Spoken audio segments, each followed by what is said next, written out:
সেজন্য বলি, কেউ বদনাম করলে, কেউ পিছনে লাগলে তাদের মুখ বন্ধ করতে যায়েন না। তাদের মুখের হিসাবটা রবের উপর ছেড়ে দিয়ে আপনি 2 আঙ্গুল দিয়ে নিজের কানটা বন্ধ করে ফেলেন। আপনার সময়ও বাঁচবে, আপনার কষ্টও কম হবে, কারণ সে তার আজীবন বলতে থাকতে পারবে না, আজীবন আপনার কান বন্ধ করে রাখতে হবে না। এই যে আপনার বদনাম করেছে, ওয়াইলুল্লি কুল্লি হুমাজাতিল লুমাজা, আয়াতের মাধ্যমে সে নিজের পায়ে নিজে কুড়াল মারলো, আপনার গুনাহ সে নিয়ে আপনাকে সওয়াব দিয়ে দিল। সুবহানাল্লাহ। সেজন্য বদনামকারীকে কখনো ঘৃণা করেন না, সে আপনার আসল বন্ধু, যে আপনার গুনাহ নিয়ে নিজের সওয়াব আপনাকে খুশি মনে দিয়ে দিচ্ছে, ঠিক কিনা? আমরা কি মানুষের মুখ বন্ধ করতে যাওয়া ঠিক হবে, নাকি নিজের কান বন্ধ করা? একটু জোরে বলেন তো কি?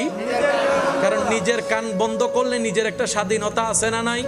কিন্তু আপনি যদি কারোর মুখের মধ্যে আঙ্গুল দিতে যান, তখন আবার গণদুলাই খাওয়ারও একটা সুযোগ। সেজন্য মানুষের মুখ বন্ধ করতে যায়েন না। কিছুক্ষণের জন্য আল্লাহর উপর ধৈর্য ধরে